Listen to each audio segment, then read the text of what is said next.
अब हमारे पास आती है टाइप 3 हाइपर सेंसिटिविटी। हमने पढ़ा था कि जो टाइप 2 हाइपर सेंसिटिव है उसमें एंटीजन जो है वो सेल मेम्ब्रेन के साथ अटैच है, लेकिन टाइप 3 जो हाइपर सेंसिटिविटी है उसमें ऐसा नहीं होता। उसमें एंटीजन जो है वो फ्रीली सर्कुलेटिंग होता है और इन रिटर्न पे जब एंटीजन और एंटीबॉडी कम्प्लेक्स बनेगा वो भी फ्रीली सर्कुलेटिंग ही होगा और फिर वो जो है टिश्यू में जाके डिपॉजिट हो जाएगा एंटीजन एंटीबॉडी कम्प्लेक्स और हमारे पास रिएक्शन शो होगा। ठीक है, इसकी एग्जांपल में हमारे पास आता है आर्थस रिएक्शन और सीरम सिकनेस। ठीक है, अब हम टाइप 2 और टाइप 3 जो हाइपर सेंसिटिविटी है उसको बुक से देख लेते हैं।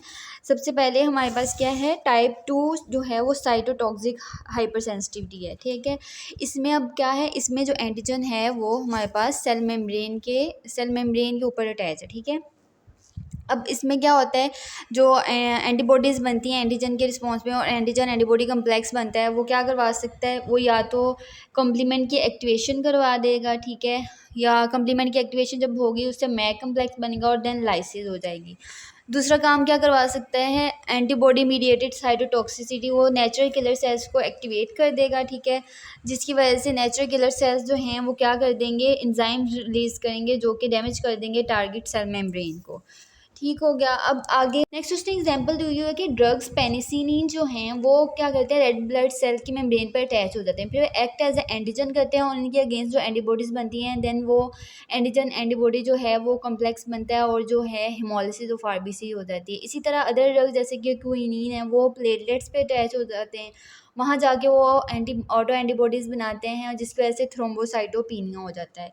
इसके बाद आ जाती है हमारे पास type 3 hypersensitivity. Type 3 hypersensitivity मैंने कहा था कि ये एंटीजन जो है वो ऑन द सेल मेम्ब्रेन नहीं होता, ये फ्रीली सर्कुलेटिंग एंटीजन होता है, जिसकी वजह से जो एंटीजन एंटीबॉडी कम्प्लेक्स बनता है वो भी फ्रीली सर्कुलेटिंग होता है, देन वो जाके डिफरेंट टिश्यूज़ में जो जाके वो डिपॉजिट हो जाता है और अपना रिएक्शन शो करता है।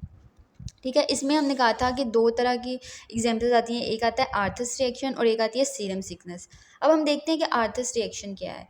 आर्थस रिएक्शन ये है कि आर्थस जो है उसमें क्या होगा, हमने कहा कि जो एंटीजन और एंटीबॉडी कम्प्लेक्स बने उन्होंने जाके टिश्यू में डिपॉजिट हो जाना है और वहाँ पे जाके उन्होंने रिएक्शन शो करना है, उन्होंने अपनी क्लिनिकल मैनिफेस्टेशन देनी है। अब आर्थस रिएक्शन में क्या हो जाता है कि इसमें जो डेपोजिशन जिस जगह पे होगी उस लोकलाइज साइट पे जाके जो डेपोजिशन ऑफ इम्यून कम्प्लेक्सेस होंगे उस चीज़ को हम कहते हैं कि वो आर्थस रिएक्शन है। वहाँ पे जाके जो इन्फ्लेमेशन का प्रोसेस होगा उस लोकलाइज साइट पे ही रहना है जहाँ पे जाके वो डिपॉजिट हुआ है। इसको आर्थस का नाम क्यों दिया कि ये जो है वो डॉक्टर आर्थस ने किया था, इस वजह से इसको आर्थस रिएक्शन कहते हैं। अब इसमें क्या होता है, आर्थस रिएक्शन में हमारे पास जो है वो ये होता है कि जो कम्प्लेक्स बना है ना उस कम्प्लेक्स ने क्या करना है, उसने कॉम्प्लीमेंट की एक्टिवेशन भी करवा देनी है, उसने न्यूट्रोफिल की रिक्रूटमेंट भी करवा देनी है, उसने कोआगुलेशन का प्रोसेस भी कर देना है।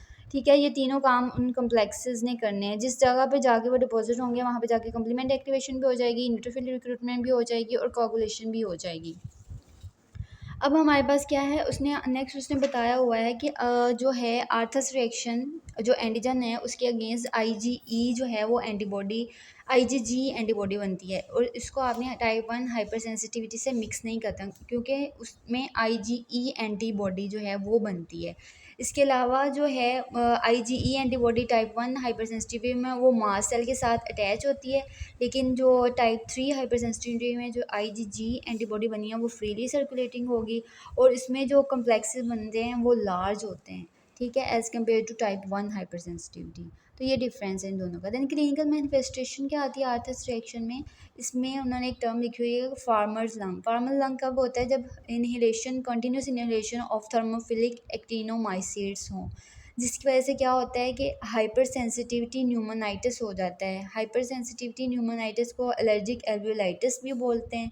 और भी इससे क्या होता है कि ये क्यों फार्मर लंग ही क्यों हुआ, क्योंकि जो इम्यून कम्प्लेक्स बना था हमने कहा था कि वो टिश्यू में जाके किसी भी टिश्यू में जाकर डिपॉजिट हो सकता है, तो जो इम्यून कम्प्लेक्स बना है वो लंग्स में जाके डिपॉजिट हो गया और वहाँ पे जाके उसने अपनी जो है वो साइंस और सिम्टम्स शो किए।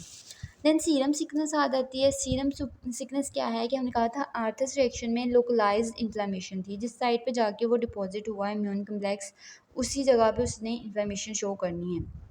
लेकिन सीरम सिकनेस क्या है कि इसमें सिस्टेमिक इन्फ्लेमेटरी रिस्पॉन्स होता है और डिफरेंट मैनी एरियाज़ में जाके जो है इम्यून कम्प्लेक्सेस वो डिपॉजिट हो जाते हैं। अब सीरम सिकनेस कब होती है? जब हमारे पास एंटीजन की हाफ लाइफ एक तो लॉन्ग हो, दूसरा वो रैपिडली उसकी जो है वो साइमल्टेनियस उसकी जो है एडमिनिस्ट्रेशन हो इनटू द बॉडी, और जिसकी वजह से इम्यून कम्प्लेक्सेस बने, देन वो सर्कुलेट करें और डिफरेंट साइड्स पे जाके डिपॉजिट हो जाएं। अब इसकी जो है सीरम सिकनेस में हमारे पास क्या साइंस सिम्टम्स, फीवर आ सकता है, यूटिकेरिया, एरिथ्रैल्जिया, लिम्फेडिनोपैथी, स्प्लीनोमेगैली, और ये कुछ साइंस सिम्टम जो हैं वो फ्यू डेज़ में आ जाते हैं और कुछ जो हैं वो 2 वीक्स तक आते हैं। तो ये हमारे पास आर्थस रिएक्शन और सीरम सिकनेस जो है वो टाइप 3 हाइपर सेंसिटिविटी इसके एग्जांपल में आ गया। तो यहाँ पे हमारे पास टाइप 2 और टाइप 3 हाइपर सेंसिटिविटी कंप्लीट होगी। नेक्स्ट वीडियो में हम टाइप 4 हाइपर सेंसिटिविटी करेंगे।